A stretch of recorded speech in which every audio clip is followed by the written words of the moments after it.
មានសួរបងប្អូនទាំងអស់គ្នាស្វាគមន៍សារជាថ្មីជាមួយនឹងវីដេអូរបស់ខ្ញុំហើយថ្ងៃនេះឃើញសាវ៉ៃតាក់ទងជាមួយនឹងភ្ញៀវគឺគាត់អញ្ជើញមកមើលឡានច្រើនមែនតើដោយសារតែឥឡូវនេះយើងបានតម្លៃល្អមែនតើពីក្រុមហ៊ុន Chevrolet Cambodia របស់យើងដោយសារតែយើងមានរោងចក្រផ្ទាល់ដែលដំឡើងនិងបង្គុំនៅ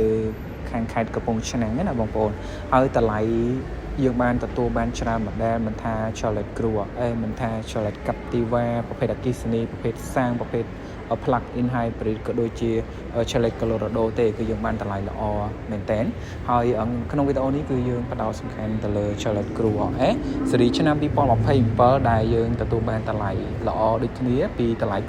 $28,500យើងចុះឲ្យដល់សល់តែ$26,500តែប៉ុណ្ណោះហើយបើនិយាយពីឡានរបស់យើងនេះគឺប្រព័ន្ធសុវត្ថិភាពខ្ពស់មែនតើយើងមានទាំងចាប់ប្រាំងស្វ័យប្រវត្តិទាញដែលចកោតចូលកន្លងសុវត្ថិភាពរក្សាគម្លាតសុវត្ថិភាពពីឡានខាងមុខហើយជាពិសេសនោះគឺនៅពេលដែលផ្លូវកកស្ទះចរាចរណ៍ឡានរបស់យើងនេះក៏យើងមានមុខងារ follow ឡានខាងមុខដែរនៅពេលដែលឡានខាងមុខអបប្រាំងឬក៏ដំឡើងគេអីហ្នឹងគឺវានឹង follow តាមឡានខាងមុខតែម្ដងហើយកាន់តែពិសេសមួយទៀតទៅលើការ design ឡានរបស់យើងនេះគឺវាមិនទូចពេកហើយក៏មិនធំពេកដែរជាប្រភេទ SUV 5កៅអីលក្ខណៈគ្រួសារ5ទៅ6នាក់ហើយបើនិយាយពីការបើកបរជាប្រចាំថ្ងៃវិញឡានរបស់យើងក៏សំចៃបានច្រើនដែរដោយយើងបានបំពាក់ជាមួយនឹងម៉ាស៊ីន Turbo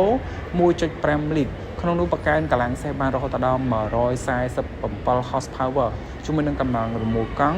255 Newton m ជាមួយនឹងកម្រិតស៊ីសាំង100គីឡូចំណាយក្នុងតែ6លីត្រតែប៉ុណ្ណោះសម្រាប់100គីឡូម៉ែត្រតើតោងជាមួយនឹងការ design ផ្នែកខាងក្នុងទៀតសោតក៏បែប premium ប្រណិតភាពតើតោងជាមួយនឹងចកោតតឹងធូរទៅតាមល្បឿនយើងបើកយូរចកោតធូរយើងបើកលឿនចកោតតឹងវាជួយទប់លំនឹងនៅពេលដែលយើងបើកបរបាទហើយសម្រាប់ការ design ផ្នែកខាងក្នុងទៅលើកៅអីប្រភេទកៅអីពុកស្បែកកៅអីអូតូដំបូបើកប្រាំងដៃអេឡិចត្រូនិកបាទអូតូ hold គឺមានមួយ set នៅក្នុងនឹងហើយតើតោងជាមួយនឹងអេក្រង់អីហ្នឹងគឺប្រភេទ digital ទាំងអស់បាទហើយយើងអាចភ្ជាប់ Apple CarPlay Android Auto បានកៅអីជួរទី2ក៏មានសភាពធំទូលាយដែរយើងអាចអង្គុយបានសមាជិក3នាក់បន្ថែមហើយកៅអីនេះគឺយើងបើកបរយូរក៏មិនរយក្នុងរយចង្កេះដែរដោយសារតែយើងអាចកាច់ត្រេតបានហើយបើនិយាយពីក្លុបក្រោយវិញក៏ធំទូលាយមកល្មមសម្រាប់យើងដាក់អីវ៉ាន់បាទចឹងសម្រាប់បងប្អូនដែលមានតម្រូវការរថយន្តប្រភេទ SUV 5កៅអីលក្ខណៈគ្រួសារខ្នាតមធ្យមអាចជ្រើសយក Chevrolet Cruze RS ស៊េរីឆ្នាំ2027នេះបានតម្លៃគឺផ្ដល់ជូនពិសេស